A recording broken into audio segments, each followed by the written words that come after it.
teman-teman, selamat datang di Binus Bercerita, berbagi cerita dan merangkai kata volume 7. Oke, untuk di volume ini kami dari Librarian Binus University akan membagikan review singkat dari buku-buku self development yang kami pilih. Di sini ada aku, Novia, dan ada Pak Saya Faisal. Faisal. Nanti kita akan membagikan review selama 60 detik, yaitu berisi ulasan dan juga nanti mungkin bisa di-mention paragraf favorit dan juga insight atau pembelajaran yang bisa kami ambil dari buku-buku yang kami baca. Oke, tanpa berlama-lama lagi, aku persilakan Pak Faisal untuk bercerita terlebih dahulu. Oke, terima kasih Kak Novia. Di sini saya akan menceritakan buku yang setelah saya baca, yaitu judulnya adalah Anak-anak Semar karya Sindunata. Jadi buku ini sebenarnya juga pernah dibawakan juga di acara rekreasi karyawan kemarin di Binu Semarang, dan eh, karena mengangkat tema yang sama, yaitu tentang Semar. Dan buku ini sebenarnya eh, menceritakan tentang kehidupan Semar itu seperti apa. Dan Semar itu sebenarnya kan juga dari bahasa samar, yaitu agak samar-samar gitu, memang terlihat dan tidak terlihat. Dan Semar ini sebenarnya juga eh, anak dari salah satu dewa. Jadi sebenarnya Semar ini juga dewa tapi juga manusia gitu. Kenapa dewa juga? Jadi Semar ini sebenarnya kan juga salah satu anak dari, kalau di sini disebutkan bahwa Sang Hyang Tunggal. Jadi Sang Hyang Tunggal itu mempunyai anak tiga, yang satu Semar, dua ada Togok, dan ketiga saya agak lupa.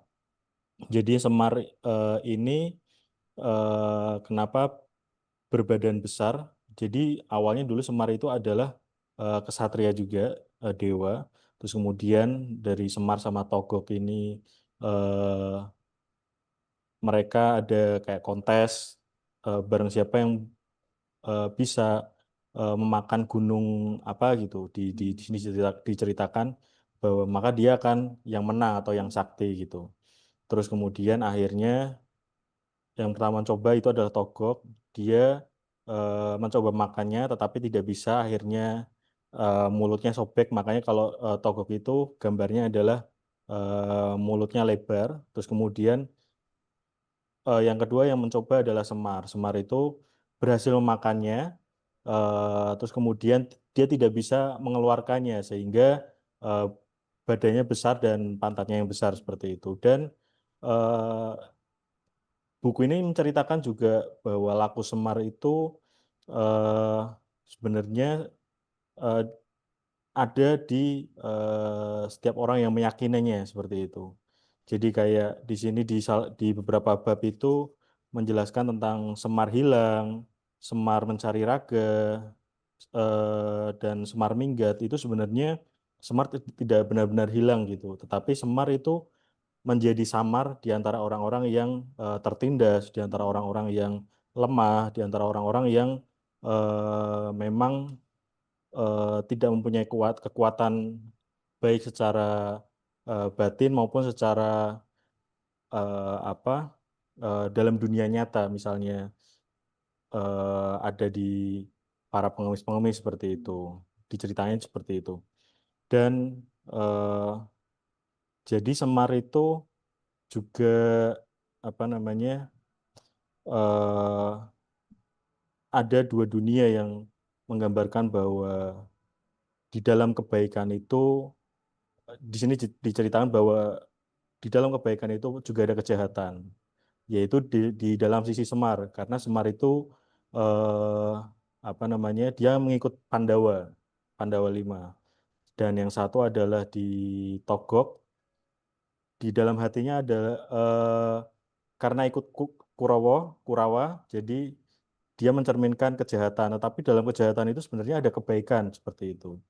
Dan di Semar, di sini diceritakan juga di dalam eh, kebaikan itu ada kejahatan.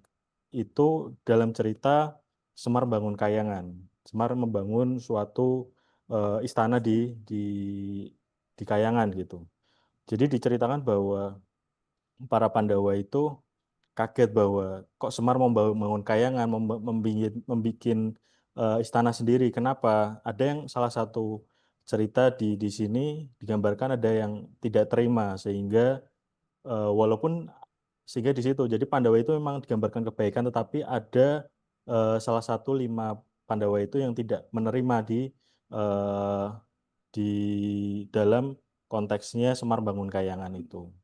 Mungkin, nah di situ sebenarnya cara penceritaannya itu agak sastra, jadi cukup kadang agak susah memahaminya seperti itu. Dan untuk paragraf favorit itu ada di halaman 125. eh, Sebenarnya bukan paragraf, kalimat favorit. Jadi bunyinya seperti ini, jika kamu memegang apa yang benar, ya pada saat itu juga kamu harus siap untuk dianggap keliru.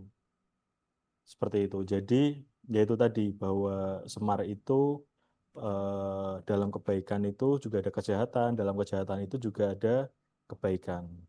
Dan insight yang didapatkan dari buku ini sebenarnya juga untuk menjadi apa istilahnya menjadi laku Semar atau berperilaku seperti Semar itu ya memang harus mampu berkorban dan tidak menjadi tidak menunjukkan kebaikan dengan menutupi keburukan dan tidak menutupi kebaikan dengan keburukan. Seperti itu. Mungkin seperti itu, Kak Novia. Oke, oke. Atau ada Menarik. tanggapan dulu sebelum Kak Novia? Ya Pak, ini tuh jadi dia tuh membawa filosofi Jawa gitu ya, Iya, membawa nilai-nilai budaya lewat tokoh pewayangan itu kan ya, iya tokoh Semar. Pawayangan Semar. Dan Semar Oh, ini sebenarnya juga biasanya karena ini Semar itu dia muncul di lakon pewayangan itu goro-goro. Goro-goro itu ada keributan. Nah, tokoh Semar ini muncul seperti itu. oke. Menurut Bapak buku ini tuh masih relate nggak sama apa? Mungkin budaya-budaya yang sekarang kan budaya kan pasti berkembang gitu ya. Iya. Menurut Bapak buku ini masih relate untuk mungkin mahasiswa-mahasiswa yang umurnya 2000-an gitu ya Pak. Kalau Kira-kira relate nggak? relate ya, eh, di sini juga sebenarnya disinggung juga bahwa Semar itu eh, bisa ada di salah satu mantan presiden yang ada di Indonesia. Karena di sini disebutkan juga bahwa salah satu tokoh presiden atau mungkin kalau teman-teman pernah membaca bahwa presiden di Indonesia itu kalau saya pernah membaca itu ada 2 presiden yang untuk agar tidak terjadi huru-hara di Indonesia, beliau rela bersedia untuk mengundurkan diri menjadi presiden Indonesia. Oh, Ya kalau relate-nya ya yaitu Semar itu harus dia tidak apa namanya tidak mengambil sebagai tokoh dewanya, tetapi dia mengambil tokoh manusianya. Dan untuk secara di Indonesia sendiri bahwa kita pernah punya sosok presiden yang rela mengundurkan diri dari jabatannya agar tidak terjadi pertumpahan darah di Indonesia. oh, Seperti itu. berarti rela berkorban gitu lah ya Pak, Iya, demi kepentingan bersama. kepentingan yang lebih besar. Lebih besar, iya. Seperti itu. Ada lagi sebelum Kak Novia cerita? Ini menarik sih teman-teman. Jadi silahkan teman-teman kalau yang mau lebih tahu tentang nilai-nilai budaya Jawa gitu ya lewat tokoh pewayangan mungkin bisa ya Iya, bisa. Anak-anak Semar karya Sindunata. Sindunata gitu. Oke. Oke. Oke, saya juga dari tadi penasaran nih. Tadi kayak bawa buku yang sepertinya sudah lama sekali dan Sampai begini tampilannya. boleh Oke. langsung saja diceritakan Kak Novia. Jadi sebenarnya ini buku tentang hubungan dengan manusia ya, maksudnya hubungan sosial manusia gitu. Baik hubungan dengan keluarganya, temannya, rekan kerjanya, maupun pasangannya gitu. Jadi judulnya itu adalah Set Boundaries, Find Peace, menetapkan batasan, menemukan kedamaian, A Guide to Reclaiming Yourself. Jadi panduan untuk menemukan kembali diri Anda gitu. Karya Nedra Glover. Nah, Nedra Glover ini adalah seorang mental health therapist gitu, yang berlisensi dari Amerika. Nah, buku ini sebenarnya fokusnya itu menjelaskan pentingnya kita untuk menetapkan batasan gitu, batasan yang sehat gitu di dalam sebuah hubungan. Nah, hubungannya itu tadi dengan keluarga, dengan teman, rekan kerja maupun dengan pasangan kita gitu. Nah, untuk batasan yang sehat itu tuh seperti apa sih? Nah, ini dijelasin di sini. Jadi ada 6 jenis batasan yang sehat gitu yang bisa diterapkan dalam hubungan, yaitu ada batasan emosional, batasan finansial, batasan seksual, dan juga intelektual, terus batasan waktu juga ada, dan juga batasan fisikal ya. Nah, selain itu, buku ini juga menjelaskan ketika kita sudah menerapkan batasan, itu kan pasti partner kita tuh nggak benar-benar langsung menerima batasan itu gitu. Pasti akan ada timbul tanda tanya atau juga mungkin bahkan partner kita bisa melanggar batasan itu. Nah, di buku ini tuh dijelasin cara untuk mengkomunikasikan batasan kita dan juga cara mengidentifikasi kalau batasan itu tuh ternyata dilanggar gitu oleh partner kita atau oleh teman kita tuh. Nah, untuk paragraf favorit itu sebenarnya juga lebih ke kalimat ya Pak, kayak Bapak tadi. Jadi di sini tuh dijelasin kalau batasan itu tuh sebenarnya adalah penyembuh gitu. Boundaries are the cure. Jadi penyembuh untuk apa sih? Untuk teman-teman kalau dalam hubungan itu tuh sering merasa cemas, mungkin sering dimanfaatkan karena kita tuh terkadang nggak bisa ngomong tidak gitu atas hal-hal yang memang tidak kita sukain atau tidak mau kita lakukan. Karena kan mungkin budaya orang Indonesia tuh masih ada yang people pleasure, kayak nggak enakan gitu, jadi suka ngomong iya iya iya gitu, padahal sebenarnya kita nggak mau melakukan itu gitu. Nah, mungkin itu tandanya teman-teman perlu menerapkan batasan-batasan yang sehat gitu dalam hubungan. Ini itu juga insight yang saya dapatkan sih Pak. Oke. Tuh. Nah, untuk setting boundaries ini tuh juga sebenarnya bukan eh, perlakuan yang egois gitu, misalnya kayak memikirkan diri sendiri, enggak. Di buku ini tuh juga dijelasin kalau ternyata dengan kita menerapkan batasan tuh sebenarnya kita sedang melakukan perawatan diri yang mendasar gitu, supaya hubungan yang kita jalin tuh lebih sehat dan juga lebih saling menghargai satu sama lain. Mungkin kalau saya mengkaitkan dengan buku ini ya, ini ada saya nggak tahu apakah eh, Semar itu dia melakukan set boundaries atau enggak ya. Karena ya kayak Semar ini sebenarnya kan juga dia lebih menerima ya. Dan apakah di situ buku itu eh, apakah ada dibahas tentang bagaimana menerima suatu kondisi keadaan yang memang tidak bisa kita set boundaries itu. Hmm, iya sih.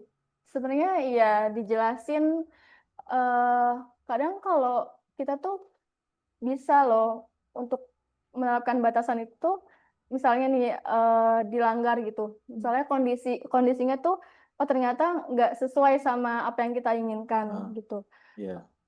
Oke. Ada nggak dibahas di situ? Mungkin selama kondisinya itu masih bisa diterima tanpa merugikan diri sendiri ya. Itu kuncinya sih Pak, tanpa merugikan diri kita sendiri. Jadi kalau misalkan memang sudah di set boundaries, terus kemudian tidak bisa, kita ya memang harus menerimanya, dan kalau kita memang menerimanya berarti it's okay gitu ya. Iya. Dan ini biasanya buku ini cocok untuk usia berapa? Usia, sebenarnya buku ini cocoknya sih eh, di semua usia ya Pak. Maksudnya selama bisa membaca dan memahaminya itu nggak apa-apa. Karena kan ini juga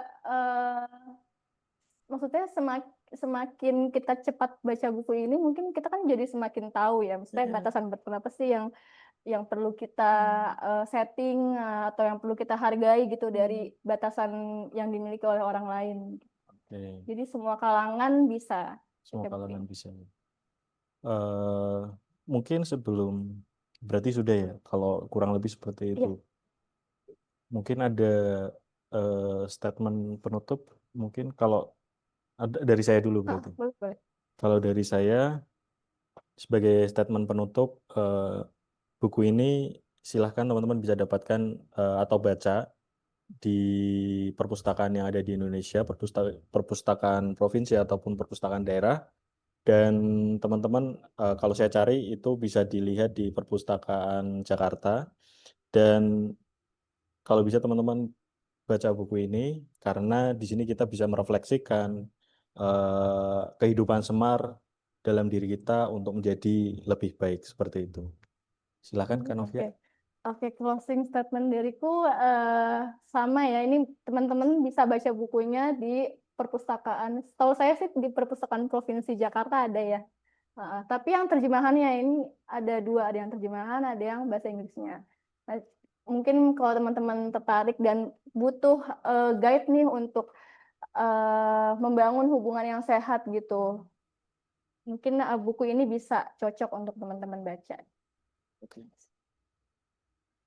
Oke, berarti itu aja book review dari kami. Mungkin teman-teman yang sedang menonton di YouTube Binus Library bisa tertarik untuk bercerita di sini ya, membagikan reviewnya bersama kami. Mungkin bisa daftarkan diri teman-teman di link form yang ada di video ini ya. Nanti videonya tayang di YouTube Binus Library dan juga bisa menghubungi Library Binus University. Oke, sampai jumpa di Binus Bercerita volume selanjutnya. Dadah.